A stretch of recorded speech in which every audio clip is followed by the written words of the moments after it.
Today, I'm joined by Josephine Philips, the founder and CEO of Sojo, the fashion tech platform rethinking how we care for our clothes. Her story isn't just about sustainability, it's about identity and building a business that sits at the intersection of tech, culture, and impact in an industry where representation is still far from equal. You're going to love her. So let's find out why she's a lady who launched. Ignition sequence 6, 5, 4, 3, 2, 1, 0. All engine running. Liftoff. We have liftoff. Before we get into it, if you love this episode, which I know you're gonna, please don't forget to like and subscribe.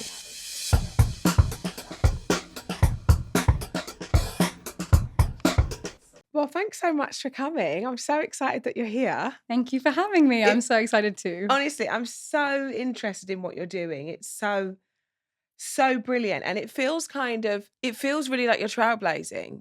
And I love it. I love it when I meet a woman and it's like, okay, there is a real gap here to fill and you're out there filling it. So I can't wait to kind of unpack your whole story. Tell us a bit about Sojo and how and where it was born. For those that are listening that I haven't met Sojo yet, tell us a little bit about what you do. Yeah, so Sojo is a startup that is trying to revolutionize the clothing repair and tailoring industry, which is an industry that has not been modernized, well, ever, really. It's something that's kind of stayed the same for the last, I want to say 150 years, but probably even longer than that. And we're trying to bring it into the modern day and get people to engage with repair in the same way they engage with first-hand fashion, which is easy, convenient, digital, order updates and all that good stuff. So Sojo essentially is a way for you to get your clothes altered or repaired, zips that are broken, holes in your knitwear, in a really simple and convenient way. And we do that both directly for customers, but also with brand partnerships as well. It's so incredible. And I feel a little bit like, I mean, I've spoken to Victoria Prue, and when that kind of her idea was born, that also seemed very like, oh, why doesn't this exist? How hasn't it already? But it gives me that same kind of feeling. 100%. And I actually feel like it's probably a very, very common thing amongst entrepreneurs that they're just facing a personal, I want this, it doesn't exist, therefore I should build it. And I suppose it's that like gut entrepreneurial sentiment of, instead of thinking, oh, it's a shame that doesn't exist, they think, I'll put this into the world. Yeah. But for me, it definitely was that. So if we go back a little bit. Let's go all the way back. I'm grabbing my tea. Yeah, I was born in this hospital now. There we go. So going back, I obviously engaged in fashion in the way that absolutely everyone does, and everyone's been sold to engage in fashion, which is buying a lot, buying very often, buying into fast fashion, if not ultra fast fashion. But started to really question my habits, I think really at the beginning of my university period. So I was about 18, 19. And in doing so, I started buying secondhand clothes a lot more and starting to slow down my relationship with clothing. And when I did that, I realized that there was no easy way for me to get my clothes repaired or altered. I really was just like, where do I go? Yeah. Who do I go to? You know a person, and that's kind of it. And if you know them, they've probably been around for years. No, exactly. They've prepared things for your mum. Exactly. Yeah. And I went off of my mum's recommendation, went to a local tailor, but then I was absolutely shocked that they were writing my order down on the back of a piece of paper and then kind of saying, here it is. And I just thought, wow, it's not being booked in a system. There's no system for the tailoring industry. You don't know when your order's done.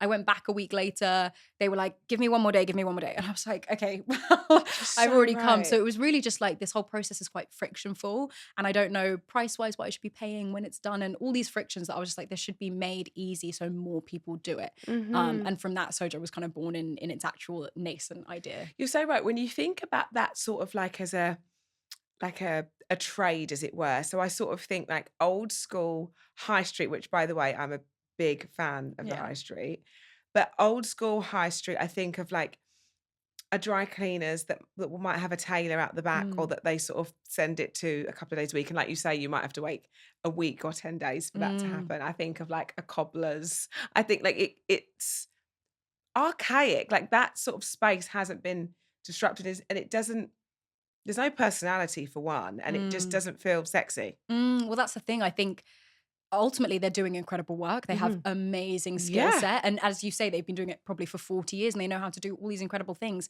However, there's no brand, as you say. And I think when you're thinking about how to get people to engage in something, like for me, it wasn't that's not working. It was, I want to get more people interested in repairing and tailoring their Yes, clothes. And therefore, how yes. can we do that?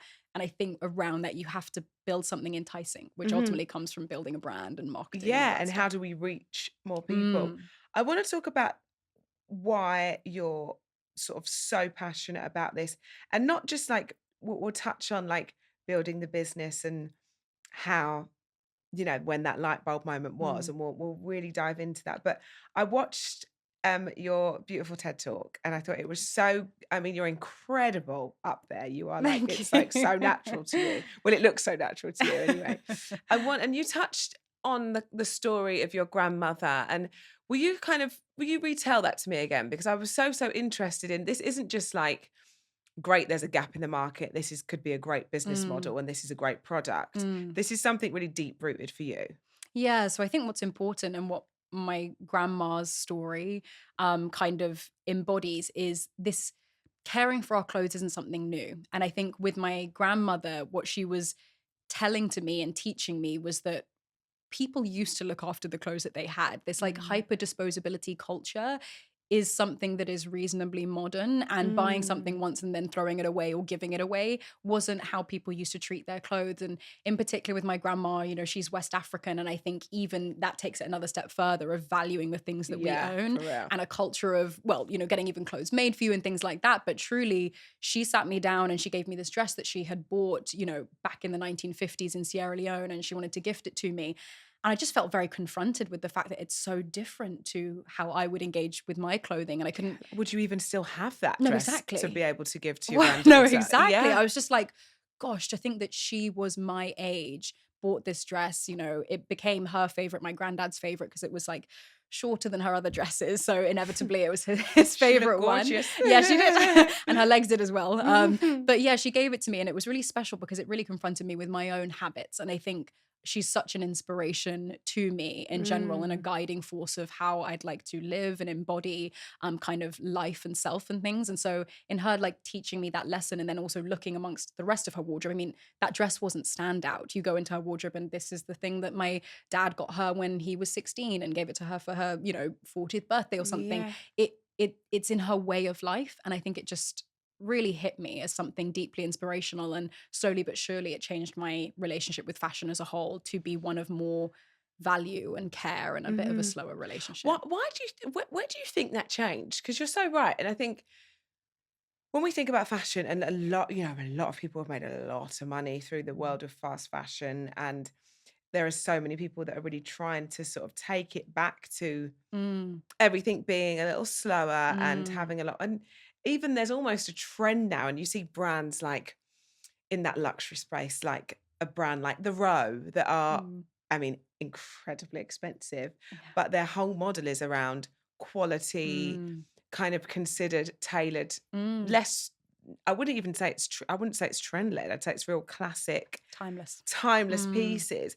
Where do you think that sort of changed? Why do you think we started to grow in a way that it's, I mean, is it social media? Like you wouldn't be seen in the same outfit twice, or you can't go to a birthday if you wore it a birthday week ago. You know, where Yeah. do you think that kind of got lost? I think I don't want to get too political here, but I think it's like it's the model of capitalism, right? It's Right. like it's a race to the bottom in terms of how cheaply can we make things. Mm. And then that means that we can make more money. And if we sell more, we do better. And therefore the marketing is about buying more and buying more often. So by nature of like a grow for growth's sake Mhm. and a growth model, you have to sell more Yeah. and you have to make more money. And so it's like margin goes, you know, up because costs come down, volume goes up. And so inherently the premise of it as a whole will drive to greater volume and cheaper product in general. Yes. Yes. However, like you're saying, it's really great to think that we've maybe become a bit like we've got a bit of a distaste for it, or at least, Yeah. you know, there's I a I bit of really a, think so. you know, Yeah. it did feel good and it does feel good, but it's, I think what we're realizing is it's a surface level feeling good. I mean, the dopamine hit, they say, has actually usually worn off for the person one day after they've bought the online thing. You know, they've bought it online, they get this hit, Mm. they think this is going to come, this is super exciting, but it's not a lasting joy. And again, not to kind of be too broad in what we're speaking of here, but I think we're coming back to what is true happiness and what makes us actually happy. And it's not it's not the £7 dress that then you throw away after wearing it once. Yeah, and you're so right. And that sort of, I suppose, translates across the board, doesn't it, throughout life? Like everybody's sort of changing their lifestyle a little more. There's something about, for me, this period of time when you feel like, okay, I have this seed of an idea. The light bulb has now been turned on, and I'm not going to be able to turn it off because until this happens.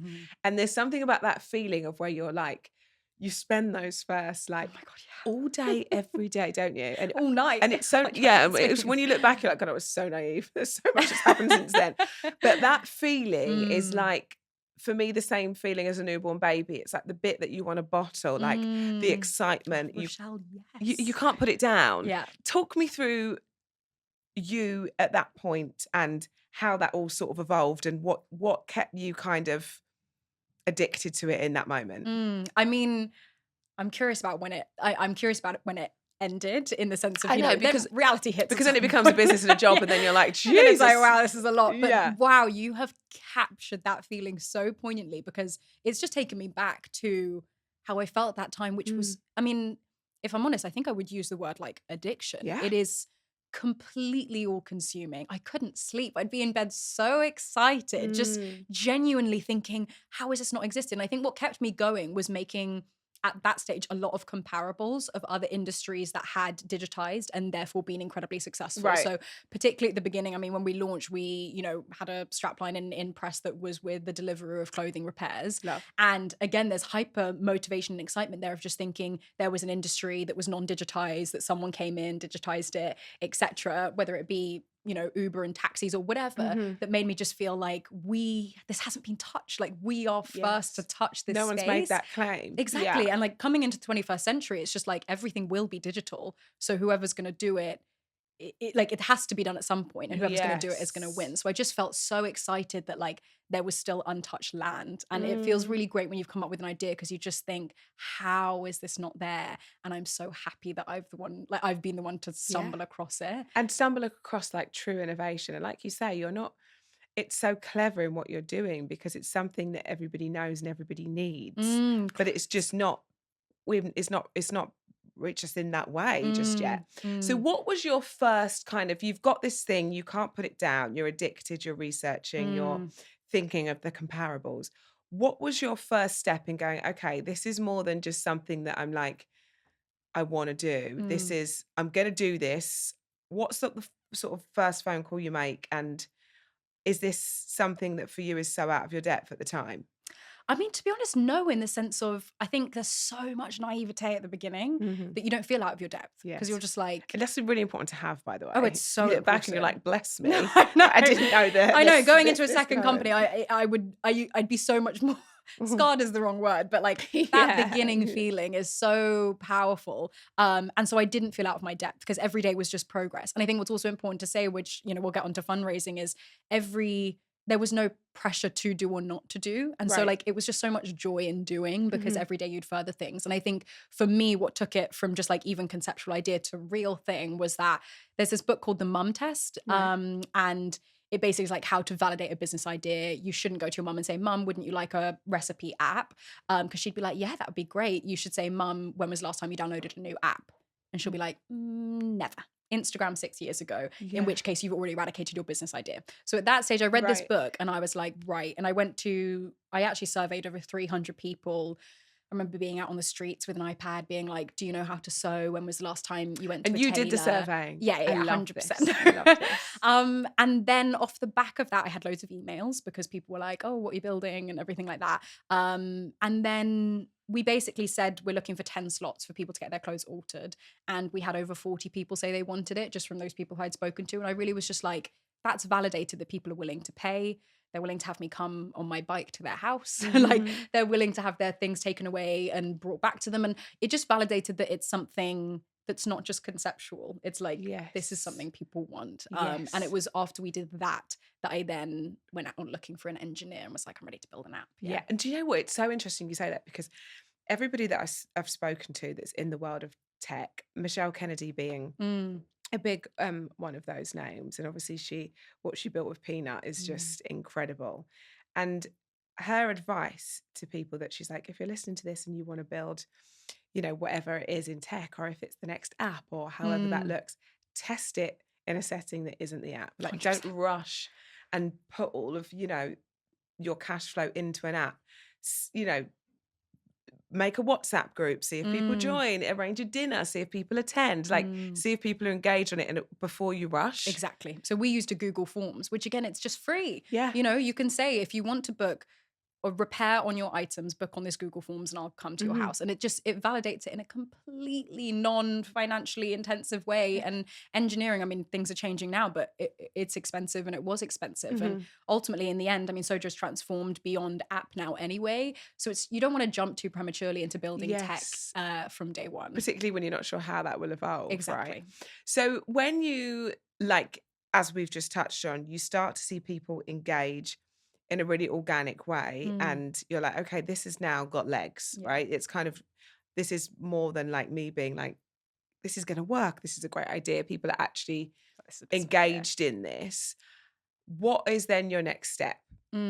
So for me, that validation did teach me that I did want to build. And for me, I don't think that was premature. Like, there had been a lot of validation in that. I'd actually also gone and got a bit of grant funding. Like, there was this Mayor of London's grant for like sustainable cities, and we managed to get 5K from that. But I actually also had savings from selling on Depop during university. So I was a reseller, which is like build a business in your bedroom premise, and also from waitressing. Anyway, I had some savings, and I went out looking for an engineer.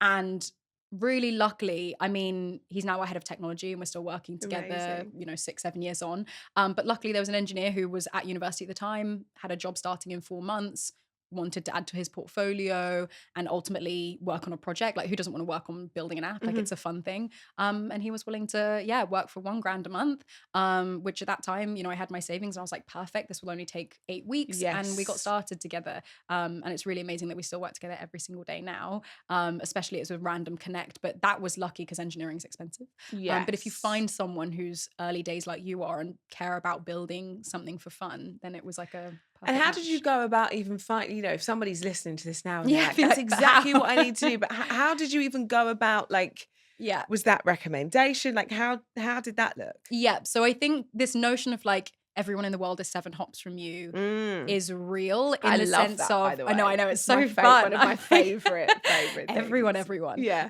But it meant that I became like rabid is quite an intense word, but I was like asking everyone, because who doesn't, you know, it really was just like, I was going to engineering events. I was going to, you know, Black female coders. I was going to hackathons at Imperial. Like, I was just going to random engineering events, like soliciting. It was kind of, like, I was there as a bit of a predator, being like, who can be building my app?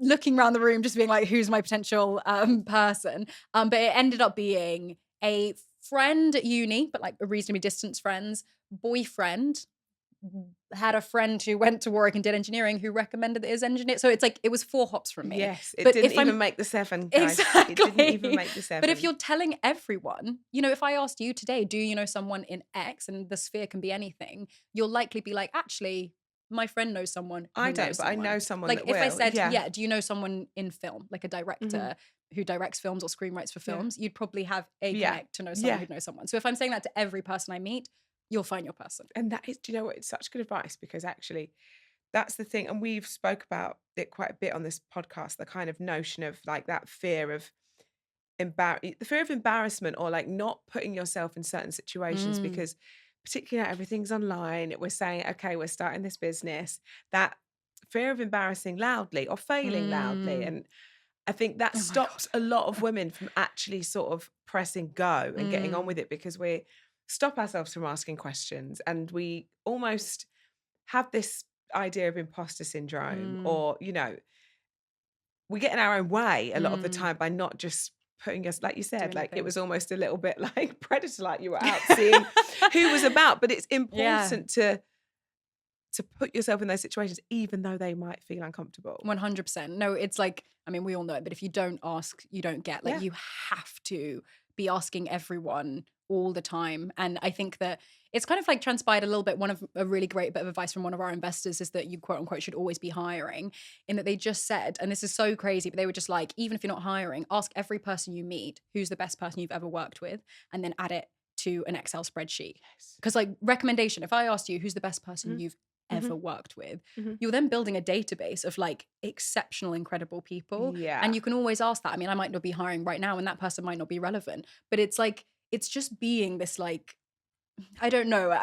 It's just looking out for what you need. Yeah, and staying open. Yeah. Staying open, like to receive that too. I think Yeah. that's really important. It's become so insular when you're working so hard on something that you're actually not necessarily thinking about new people that you might not need right now, but in 5 years' time you could. It's kind of it can be distracting at the time, but actually to make that an active priority. Yeah. Emma Greed actually speaks to this. She was actually our first ever episode, and she touches on the fact that she's interviewing all the time. And I was like, well, even if you've not got a role or a slot to fill, she's like, I will always interview, and I actively do so because you bet your bottom dollar in a couple of years' time, and she stays checking in with them, or the team do, and then if something comes up, she's like, what about that great girl that we met at that time? Let's check in with her. And it will always... Oh my goodness, you even just saying this now. It will always benefit you. Yeah, our current COO, I just can't believe this is so roundabout, but she is someone who 4 years ago, I said to one of our investors, who's the best person you've ever worked with? And they said this person. And we've had coffees maybe every 6 months for the last few years. And she joined about 4 months ago. But it's just the touch point. Yes, it's just how are you doing? Keeping that sort of, keeping it open, always making sure that you're sort of keeping up that contact. So let's sort of, I've digressed because I get very excited, but let's go back slightly. So you meet the engineer, you get him to agree to working at £1,000 a month. I mean, you're still with him now, which is great, but at the time you think you need 8 weeks of work. And then how quickly did it become apparent that you were onto something?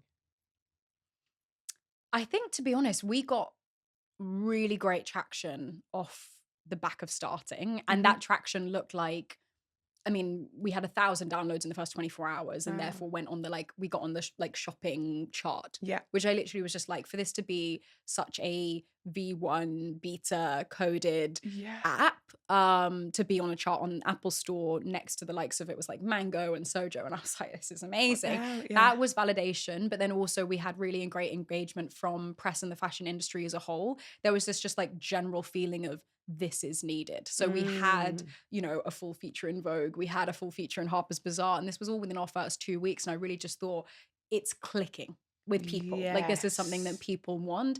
And so for me, it did feel like from day one, we were like, we're on the right path. The rest is a bit different, of like actually executing and actually growing and actually running a business. But definitely day one, I was like, we've absolutely made it. It's clicked. Yeah. Or it's almost just that sort of, like you say, the validation, but also the thing that if you're putting everything into something that people are understanding, that you're not really having to sort of over-educate what it is, that people are getting it and feeling like it's needed. Were you, in this period of time to sort of you finding the engineer to launching, were you still running based on the funds that you'd saved and the kind of agreement that you had with the engineer, or were you needing investment early on?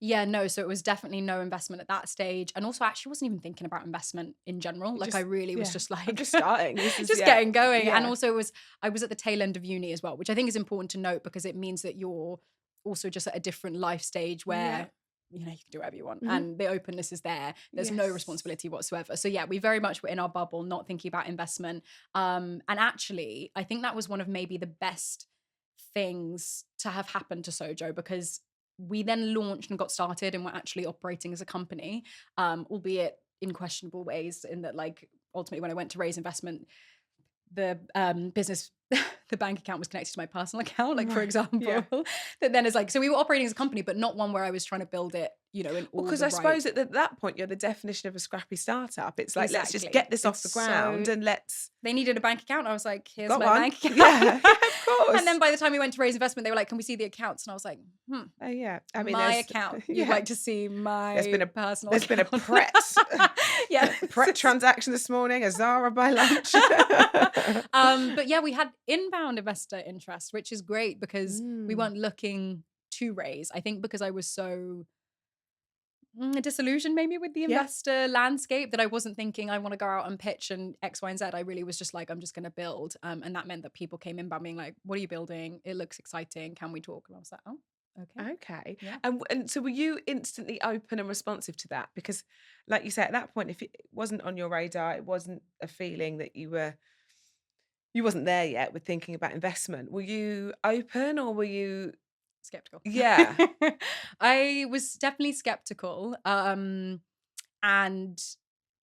I think I spent a bit of time testing out the relationships. Right. And to be honest, I think that's also actually just a really good investment fundraising strategy, is like, have a bit of an early stage relationship with the investor, ask them for advice, get their mentorship, especially if we're speaking about men. They love to give advice, have you put it into practice, have it work, and then, you know, you say thank you. And I think that creates a great foundation for them then giving you cash when it's time to raise. So I would say that is a good kind of strategy in general, of like them being part of the journey then means when it's time to raise money, that they feel more bought in. Yes. But that wasn't necessarily the strategy. It was just that I wanted to get to know them and sense check, you know, whether we got on and things like that. I think I was nervous and I was young.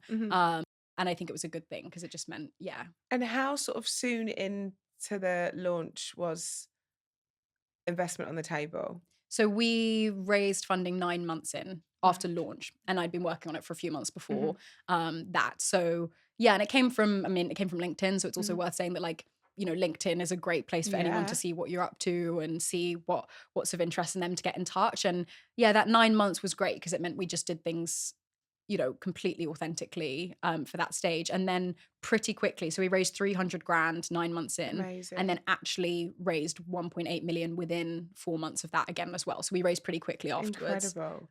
Particularly for a startup, that's a lot of cash, you know, and that's 2 people. Yeah, but it's it's incredible. And so early on, 9 months in, it's amazing and incredible that you pulled that off. But again, comes down to, you know, credit to what you built and what you're building, and people really believing in that. What did that enable you to do? Were you instantly aware of how you would spend that cash and how you would put that into the business? I think maybe we're about to speak now about a period of time that is like a lot more frictionful and a lot more difficult, because to be honest, we absolutely did not get it right from that moment onwards for what I would feel like was like quite a while. I want to say 1.5 years, 2 years. Right. It was a lot. Like, it was a lot. Did you feel like, when you say a lot, did you feel like it up the ante with pressure? Because when you're finding your feet and you've not really got anyone over you, i.e. it's a startup, you're getting great coverage and this all feels like a win. Yeah. But then you take money on board and, like, oh my you God, know, there's outside pressure. And did it instantly sort of change your relationship with the business ever so slightly? Yeah. So I think it was twofold. You hit the nail on the head with the fact that, like, before you raise funding, everything is positive. Is a win. Everything's progress. Yeah. Everything's a win. If you raise venture capital funding, the benchmark is you should be at a $1 billion company in 5 to 7 years. So like that's the model. Yeah. That's the model of venture capitalism, of like, you've got 5 to 7 years, ideally you build $1 billion company, we're looking for a unicorn. And so anything, so am I.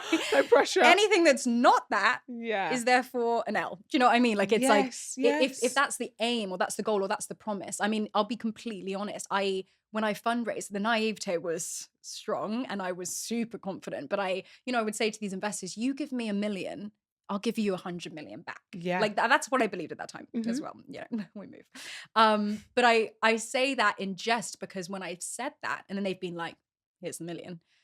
It's then like, wow, okay, I've got this one. Oh my God, now I'm actually going to do what I said. Yeah. But then if it's not growing at that rate or in that way or with that margin, it's it's then you feel like a failure. So I think there was like the actual side of it, which is there's a lot more pressure Yeah. and the timelines are quicker and you need to do way more than you were doing when it was just you working on a daily basis, like trying to move things Yes. forward. But there was also the other side of it, which was I was 24 and had never been a manager before. And we hired a lot of people overnight. So, you know, it was me and my wonderful engineer, Isaac. And then obviously we got a couple of million in the bank overnight. And then we kind of grew to a team of about 14 people within the space of a few months.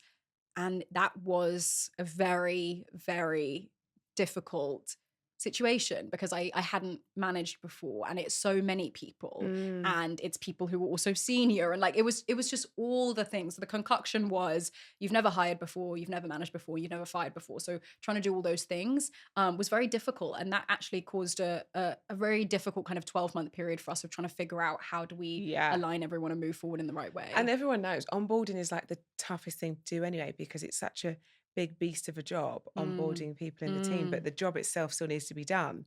So it's like you're that's a job in itself is onboarding. Hiring's a job in and of itself. Exactly that. But then the work still needs to be done. So you're splitting yourself into 1,000 pieces.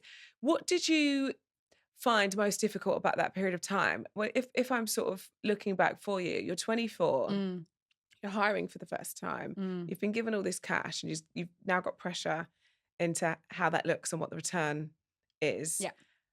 But also, I can imagine at 24, when this is your first sort of bite of the cherry, hiring senior, did that, you're already laughing. Like that's quite difficult because you're finding your feet, you've never done this, and leading and running a team is no mean feat. But I always wonder when it's like, you know, a young, smart woman with all of these ideas and the world at her feet in terms of business. How does that feel when you're taking on senior staff? Was there ever any friction that you were like, I don't really think anyone's getting me or understand, or was everyone on board and they kind of came with a level of respect? Yeah, so I think it's a really, really good question. I think much like our investors, they know what they're getting into, whether it's people who apply or people who've invested in the company. So actually, especially as I didn't go out to look for investment, the people who were coming in and being like, we're interested in investing, they already knew that I was young, they knew that I was Black, they knew I was female, you know, all these things. So it's like, oh, so we're over those boundaries. And similarly, if someone's applying for the company, given that a lot of Sojo was the brand that we were trying to build around it, etc. I think people knew from day one that they were excited for a young founder, etc. I think knowing and reality is two different things. For sure. And I think that I made a really big mistake, which was hiring for logos and actually thinking, you know, for example, in a senior role, they had previously been in a senior role at KPMG and spoke to the fact that they ultimately were overseeing and responsible for 3,000 people. And I was like, wow, like this person definitely knows how to manage. That is absolutely not what a startup needs in terms of how corporates work, all the resource they would have, their whole team, the 3,000 people that they have under them ultimately is nothing to do with where we're at and what we're doing. And so it's just like there was always going to be the chaos of my bank account even being connected to the company. It's like, how is this even real? You know, there were so many like just frictions between corporate and that you say startups. those startups need a different level of hand holding that a big old corporate kind of wouldn't in, you know, in a different vein. So I suppose it's like you say, you would hear that and go, okay, well, they've done this, they'll be amazing at this. But actually it is a completely different role. Completely. And I think actually what I've learned is that hiring people who are just entrepreneurial in and of themselves, they can do their own thing, figure their own thing out. They don't need structures. They don't necessarily need team members. You know, they can do things quite autonomously. They can both do the high lows. They can do the small things. They can do the big things. That's really the bread and butter of what makes a startup work. But I definitely didn't know that at that time. And I think fundamentally it's all a learning. Like that of failure course. is And nor a are you learning. supposed to. It's like you've never done this before. I'm You like, just raised a shit ton of money. And I'm like, what do we do with all of this? Yeah. And I think, sorry, can I just say that also one thing we didn't touch on is the business element is I think your business needs to be in a very specific place for funding to be added and for it to go really well. I think we were Yes. still figuring it out, and therefore it's not necessarily pouring fuel on the fire. Mm. It's like you're pouring fuel. I don't know. No, I you know what you mean. It's almost being ready for it at the Yeah. same time, but equally, it's a bit chicken and egg, because you Yeah. to have that capital to be able to springboard is also what you need. But sometimes I hear founders that started hiring and started onboarding because they were looking at taking on investment and they knew Mm, it was going to get there, and it meant that when they landed, they'd onboarded, so they sort of invested mm. themselves in onboarding so that, when their T's were crossed and their I's were dotted, they were ready and the cash came in and it was like, okay, let's put our foot down, which also makes sense. But It's it's like I said, yeah. it can be super chicken and egg. So this money comes in, you take on 14 people, and then what did it really sort of enable you to do that was a lot harder with a smaller team? The opposite.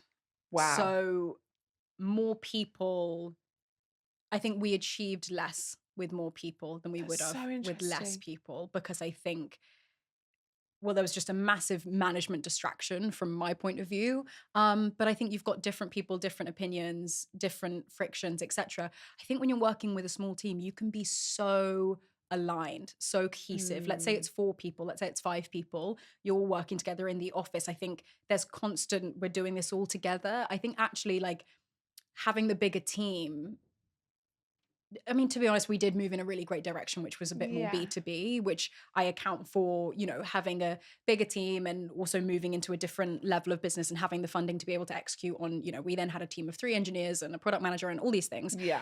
So we moved forward and were able to launch incredible partnerships with great brands. But if I really think about it, I do think that at that stage that we were at, a smaller team, we would have moved further, faster, That's so more interesting. aligned, Yeah. and executed more. Yeah. Do you know what? It's crazy because you just think like the bigger the army, I know. the quicker and the further that you can push, but actually sometimes a streamlined approach. Mm. And I think sometimes for you to get your head around as well, Mm, right? Like, this is all new. I'm finding my feet. There's now a lot of people to check in with and make sure mm. everyone's happy and everyone's performing, where the less people to keep your eye on, etc., actually It maybe would helps. have made your life easier. Yeah, and I think that also the more people, the more you do. So because there's people Mm. to do it. So you become less critical about what you should actually be doing. So Yes. you're thinking, oh, we should be doing Google ads and Instagram ads and driving paid advertising because we have someone who's now our social Employed to marketing. do so. Exactly. So I Yes. think, whereas like the truth is was that right if we were going a bit more down a B2B lens? And I suppose, like, one of our investors said, you can spend 10 million acquiring 1 million customers, or you can land a good brand and then be a service that's accessible Mm. to their 1 million or 10 million customers. One costs a whole load, 10 million, the other one doesn't. Mhm. So like B2B as a strategy ended up being really right for us. But we did sink a couple of years into direct to consumer and paid advertising and all those things. So by nature of having someone in that role. So of course they were Mhm. making things work and they were testing different ads. So by having more people, we did more, as opposed to thinking, what is the one good core thing we should be doing and what's the best strategy we should be going after? Mhm. And how do those days look in comparison to Sojo now? Like, where's the team at? Whereas, like, have you altered those things that are kind of make your life easier and the way that the business now runs? Absolutely. I love that. I love our situation now. I obviously also navigated that situation before. I don't want to speak to that time, but it was challenging. Yeah. Now it's so fantastic. I'm a completely different leader, well more Mm. experienced, having done this for years now, and I think it makes a massive difference to just have the right people around the Yeah. table. It's a combination now with the right people around the table. I know how to manage them, to run things, to do the right strategy. We also have a better business, the right fundamentals, because we've gone down the right strategic direction. Mhm. And I think that just like all things have come together to now, this is just like a really, really well running. I mean, it's never perfect It at all. never is, No, it girl. never is. It absolutely never is. But I'm so happy with where it is now versus where it was then.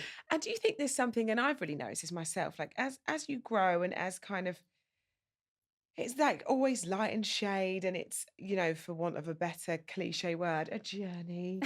Um, are you now able to spot the right person for the team instantly? 'Cause I've become a lot better at that. Like instantly, I know I'm like, yes, they are us. I Mm, think for a period of time, I would gravitate to people that perhaps had a similar skill set to me, which mm. is really not smart because that's It's why all I'm this. here. But I think because I get a little buzz and I'm like, oh my God, yes, we love. But actually, fundamentally, there was a lot that was missing. Mm, So I think now I'm really good in knowing that, like, and I've spoke about this with founders, that I really want it to always feel like a team. And I don't ever want to feel, as much as I'm leading and I'm aware of that, I don't want to feel far removed from anyone because we're all mm, kind of in this together. But there's a fine line between wanting to be liked and mm, by your team and having it. I don't know what the right way to reference it is, but it's almost that fine line of want it to be such a sort of friendly, incredible atmosphere that I was then gravitating to people that I thought, oh my God, we will really gel.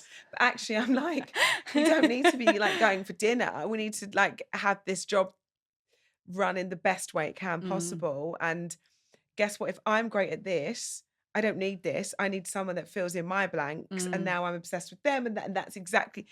And I think it's just hiring right, but it's taken me a real while to mm. get that. 100%. No, I completely agree. I think that through trial and error, and unfortunately, that is like that error part is probably the most difficult part of this whole Mm. journey. It's You have like to go through it though, you don't you? do, and but it's difficult. I think people's jobs, like it's a really hard thing for it to go wrong and for it to not go right, and having Yes. to let people go is like just the absolute Oh, it's worst. shit. It's It's so so shit. shit. It's so Yeah, awful. yeah, yeah. It's so awful, but you learn, you Mhm. learn, you learn. And now I think I completely agree. Different skill sets, 100%, different personalities, diversity makes things more successful, etc. Diversity of thought, all that good stuff. However, I think there is a through line, which is like an approach to work, which I think I sense check for quite early on in the Yes. hiring process. So even just for example, um, with a few team members within that first interview, if I think I'm liking them, and this is literally even just the first chat, and I'm like, a consensus is good, I'll Mm. usually quite quickly get them to do a very rogue task within a short space of time, and it's ultimately then up to them if they want to prioritize it, how they execute on it, etc. And that's not necessarily the same as like this is stage 2 of the process. It can actually be something that was unplanned or Mhm. something that relates to something we're working on that week, but really just try and just be like, I need to be able to throw a curveball very quickly and just see how they do or don't That's handle so it. And so that interesting. kind of like go-getter willingness, comfortability definitely is a good, yeah, it's a good like sign Yeah. for me that I look out for from That everyone. like agility and that kind of Mm, just the will to figure it out. yeah, 'Cause and I yeah, think that's half the battle, isn't it? And I think 100%. and we discuss this a lot, and it's great being an entrepreneur, but for me, the beauty of being a great entrepreneur is actually it's not the wins and it's not it going incredibly well. It's when it fucks up, which occasionally it Every will. day. Yeah, yeah, yeah. Occasionally, daily it will. That it is the ability to be able to figure it out and Mm, pivot and move on and mm, take the other path because that one now isn't quite working. And I think if you can build a team where you're aligned in that, yeah, that actually, of course, we've all got roles, but when shit hits the fan, we're all just going to figure it out. And yeah. that's where I feel like it's very clear who's part of the team and who isn't. And it's really hard when you're a founder to expect everyone to feel the same way as you do Mm, about this. But if you've got people that feel like that, even though it isn't theirs, I think that's when for me anyway, that's how you know it's golden. yeah, I agree. It's so tough, isn't it? I'm like, this podcast, this is literally why I do this. I'm like, we find it tough too, right? Yes, me too. It's just Me therapy. too. I want to talk about um representation because you're part of a very small Black British women raising and building in tech, which I mean, I don't whenever I hear stats, I'm always like, and I'm very aware by default and by DNA, but it always blows my mind Mm, just how, I mean, first of all, how small groups of women are in any mm, industry. And then mm, when we add Black into that, it kind of just does that mhm. some more. In the UK, only 10 Black female entrepreneurs received venture capital funding between 2009 and 2019. Just 0.02% of total VC funding between 2019 and 2023. Just 13 Black women raised venture capital funding in the UK compared to over 3,700 white men. I mean, they're very stark stats. They always are. But were you aware of those stats before you got to that fundraising process? I mean, you touched on the fact that you're grateful and you're lucky, the fact that was kind of inbound. But were you aware of the world that you were kind of getting yourself into? Yes and no, in that I think I was very aware of the world, but not the statistics directly. I think I just generally knew. I mean, to be honest, again, you can just start on one intersection, but like solo founders already aren't an investor's ideal situation, because ultimately if you go under the proverbial bus, like who's running the company? So like in general, there is just this premise of like solo founders aren't ideal, and there's actually venture capital funds that have a rule, no solo founders. So already that's a thing. Then obviously you add in women and it's only about 2% of funding, etc. So you've got solo female and then Black female founders. And I think that it's inherently just obvious by nature of like me not having people to look up to, and or if I did have someone, they would be one or two people, that it's not a landscape where you know the tech venture ecosystem is there to support us in the way that we need. What I would say is there is a difference between the initial angel round that I did, which came from inbounds, and the 1.8 million, which was a full fundraising outbound process, and that was a lot of rejection and a lot of pitching. Had you prepared yourself for that level of rejection? No, because again, I think that I naively was just like, I mean, who wouldn't want who wouldn't want to support this fantastic company? And I suppose I knew that it would be difficult. But you believe in it so much that it's very hard to be told no, it's not going to work, especially as you also really intricately link your identity to it. So a rejection of the company was a rejection of me.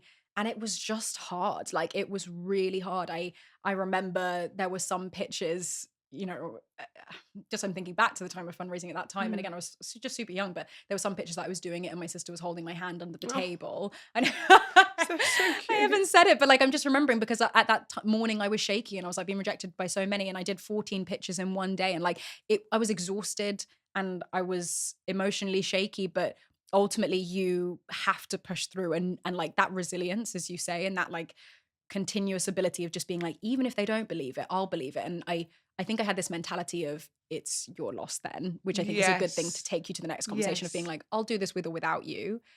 But if you get involved, you'll make money. So, you know, that's your prerogative. How long did it take you for for the green light to actually happen and that 1.8 sitting in your bank? What was the kind of, for that period of time that was outbound? Yeah. Was it difficult? Did it feel like very long at the time, or did you get a bite quite quickly? Well, so I had and was guided by two incredible Black investors who'd been in the space for a while, Yvonne Bajella and Andy Davis. And they taught me everything that I needed to know about the venture ecosystem. And actually, they really advised that one of the worst situations is to be fundraising for 12 months or to approach it in quite a slow way. And we did this like really, really intense document of like 120 investors to speak to, and all of them, we were like, we have to get a warm intro to every single one of them because warm intros rule the industry. And so it was this like, we did a very, very big like 3-week prep before of like getting warm intros to all those people and like using network. And they introduced me to so many people. And what was great is we were getting intros from people who really like backed what we were doing. So the intro is also great when it's like someone being like, this is a fantastic founder you have to speak to. Yes. And ultimately, even the investors who I spoke to, they would do intros as well. So you're constantly asking for intros. And so the actual process for me was 6 weeks, which is really, really short for a fundraising round. But I speak to that by saying that I did 14 pitches in one day, because people would typically do probably what I did in terms of conversations, but over a period of 9 months. Every year. She's like, every year. But I was just like, they had advised that like, you need to just build this intense FOMO. You need to do it all in one go. You'll be great at answering questions because you're answering them all day long. You'll know the answers on the top of your hat. There's something to be said for that. Like just staying getting it. that rhythm and staying in the rhythm Yeah. of it. Because it's like anything, like you can get rusty, you can feel out of it. And then the older we get, right, the more fear that surrounds us, right? And we Mm. slowly get scared of different things. Mm. And, you know, it's like the idea of going on a roller coaster when you're a kid is like, it's really fun. But by the time you get to 40, you're like, actually, I'm not sure about the idea of going around Yeah. because the fear kicks in. So to just be in that and In not it. be out of it, there is something to be said. 100%. that. And actually, I raised a bit of funding last summer as well. And I did the same thing where I was like, this is my full-time job for 4 weeks. Yeah. And if it works in 4 weeks, great. If it doesn't, I go back to building. But it was really just like, I'm just going to do this for this 4-week period. Yes. And you therefore make it happen. You do all the intros. It's your full-time focus. Yeah. And you're laser focused on that. Absolutely laser focused. And for me, that's what really worked. And this is just a small bit of like advice that actually is just a bit more administrative, which is the tax year ends on the 5th of April. And there are a lot of funds that have to deploy by that deadline. Right. So actually, we also moved very quickly because once you've got one fund in your round that needs to deploy by that deadline, everyone else has to align to that timeline. The legals have to close quickly. Yes. So we did have a fund that had to deploy non-negotiably in 3 weeks, in which case that became the kind of stake in the ground for all the other conversations of like, the round closes in 2 weeks' time. Are you in? Are you out? And so that created a really good deadline as well. Yeah, yeah. And almost giving yourself that kind of, like you say, that a bit of a gun to head moment where it's like, it has to be done by X. It has a date. And it's good to kind of have that trickle through and filter through to everybody else. Completely. I want to talk about the fun stuff. Woo! Because I'm such a huge fan of brand partnerships, collaborations. I think particularly for startups and what you're doing, to be associated to big brands early on. And I know obviously over time that's really scaled. But I want to talk about the in-store online partnerships that you've had with brands like Ganni, M&S. And what I love for you so much, because it just feels like the perfect home. If we're going to do this in store, we're in Selfridges. And we're in Selfridges, and Sojo's got a permanent concession space there, which is like the ultimate retail destination, isn't it? That must still feel like a pinch me moment. It is. It's gold standard. I think it's the one that like it is gold standard. It's exactly. Sorry, me tooting my own horn. No, It completely is. It's like a Selfridge, you know. It's like that's creme de la creme. Yeah, 100%. It does still feel surreal, and I actually think it's the thing that has really helped us in terms of validating us for other partners, or continuing to validate us even in terms of fundraising. Or it's such a incredible name that's so known. It's what people bring up to me all the time saying, oh, I saw you there. You know, it's a really, really core and wonderful part of what we're doing. And it really validates that we're doing something cool enough to be in the center of the retail, you know, the high street of the UK in such an incredibly iconic location. So it's a big one. It's just like, honestly, it's incredible.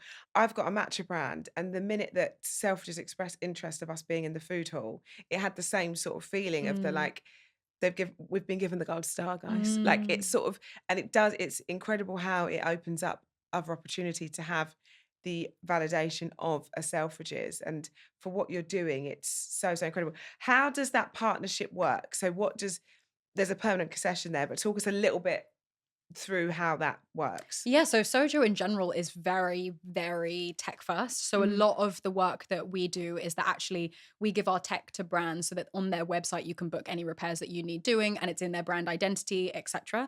Not only that, we do tech for their stores as well. So we provide the tech for retail assistants to book in needs of, you know, shortening a trouser or replacing a zip. But with Selfridges, the reason it's really like fun and different and unique is it is a physical presence for us, which is a bit, you know, against what we're typically doing, which is like digitizing and modernizing. We're bringing our own little tailoring shop to Selfridges.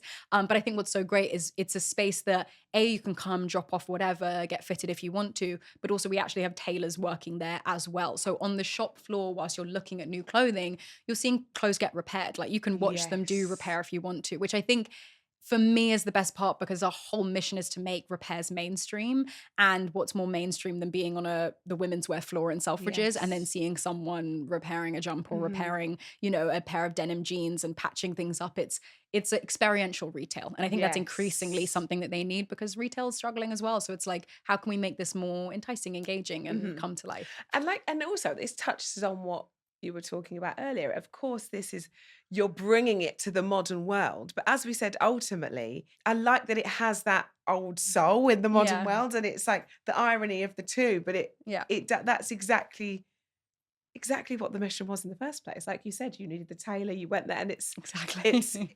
I love it. It feels a bit full circle at the same time, as well It as being a does. great activation and having that concession there. It does feel a bit full circle. And it fades into ultimately what we wanted at the beginning, which is building a brand around Mhm. repair and alterations as well. It's like it's something recognizable, Yes. and it's Sojo and it's there.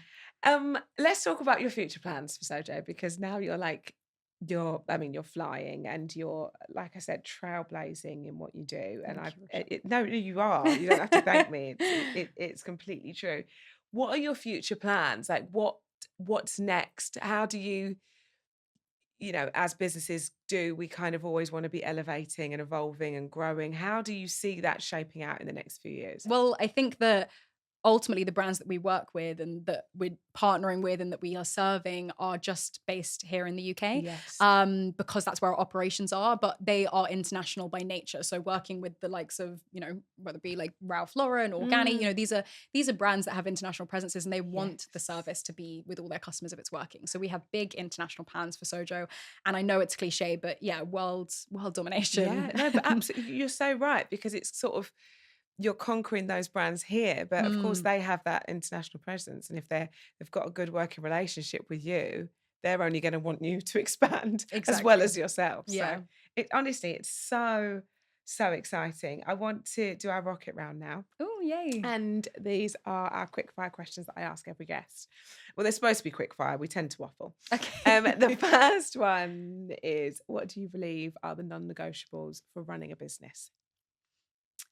Resilience, perseverance, endurance. I think there's a theme going on here. Any synonyms of those words, I think it's like, the non-negotiable is this mental strength that you have to have. That is stronger than the idea. Like you have to be, self-assured enough to keep going day after day. Yeah, absolutely that.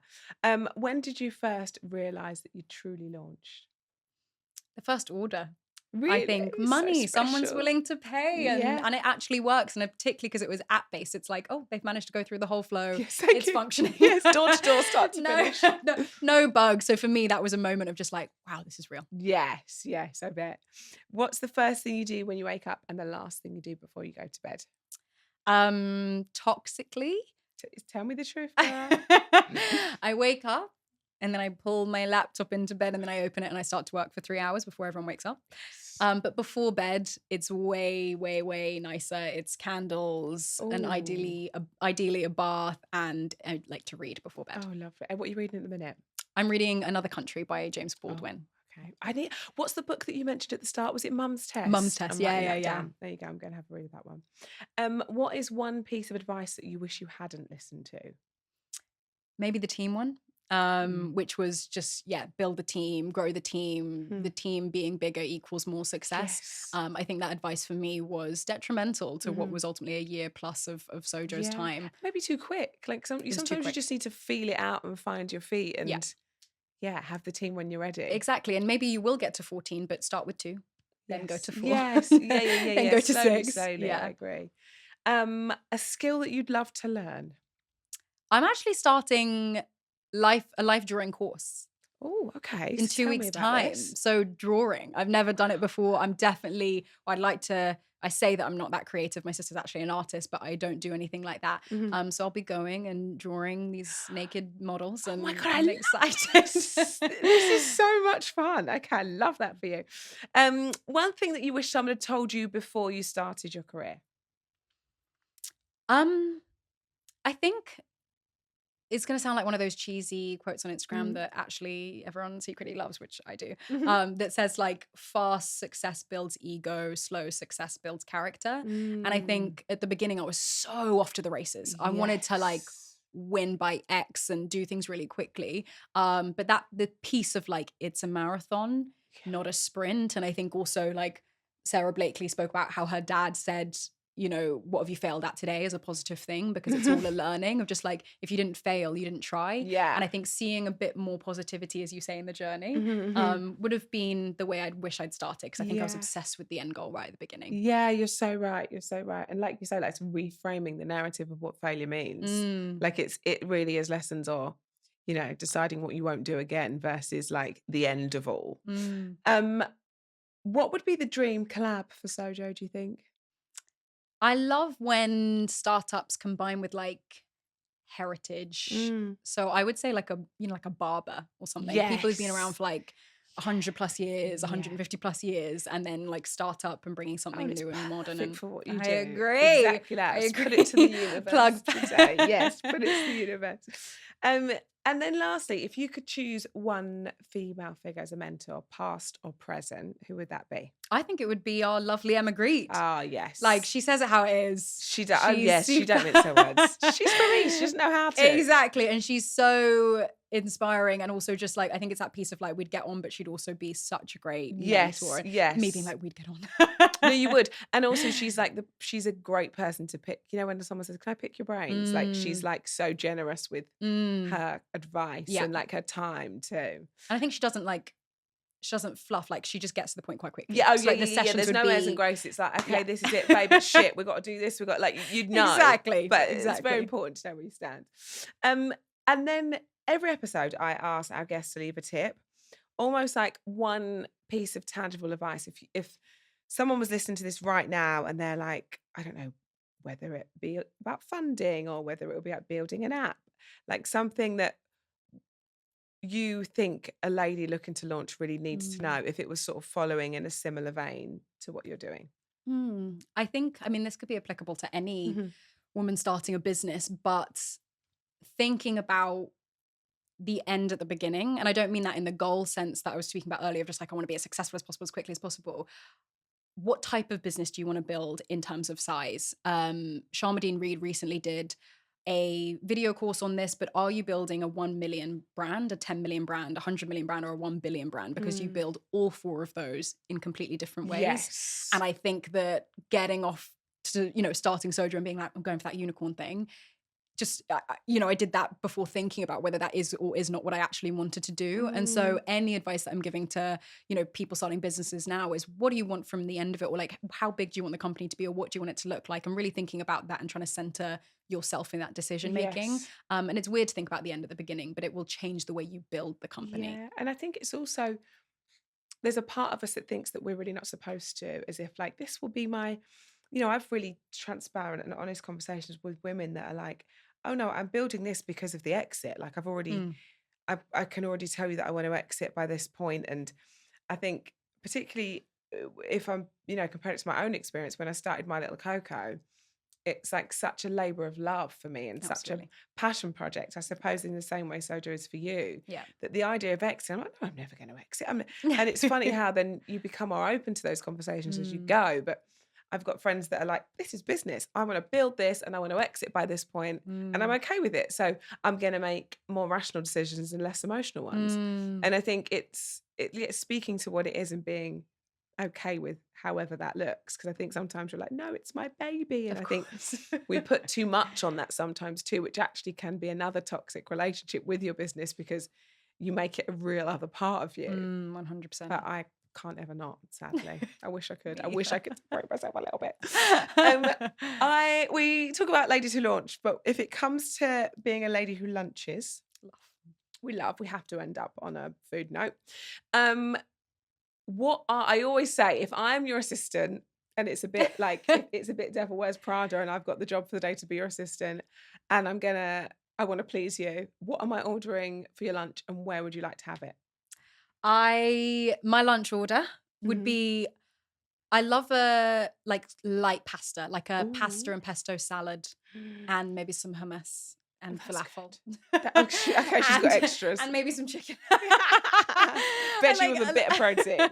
I love a lot going on. I do like to eat quite a bit. It actually gives me energy for the afternoon, as opposed to like having a light lunch and staying energetic. It gives me energy. And in an ideal world, I'd 100% have it in a park. That's Oh, I love that. yeah. I've I not, know, I we've don't know not if had that's that right. yet. Really? No, I love it. No, getting sun on my face. So Mm. obviously, clearly, we're talking about spring or We're summer. talking about Yeah. nice weather months here. But it's my favorite place to take a break in the middle of the day. I even like sitting on the grass. It's really just like being in some light, touching nature, and taking a beat. I love it. So we're getting our pasta bowl. pesto Yeah. falafel salad in the park. Yeah, I like exactly. it. There you go. My first stage assistant's going to go very well. Thank you so much. It's been so lovely to talk to you and meet you, and it's so brilliant what you've built already and what you continue to build. I love it. I love a woman in tech. I'm just always it's so alien to me that I'm always so in awe of it. So it's been great to unpack everything. Well, So thank you for having me. I think you are inspiring this next Oh. generation of female founders, and it's incredible to be a part of that. Well, as are you sat there, girl. So thank Yeah. you. Thank you very much. I love that.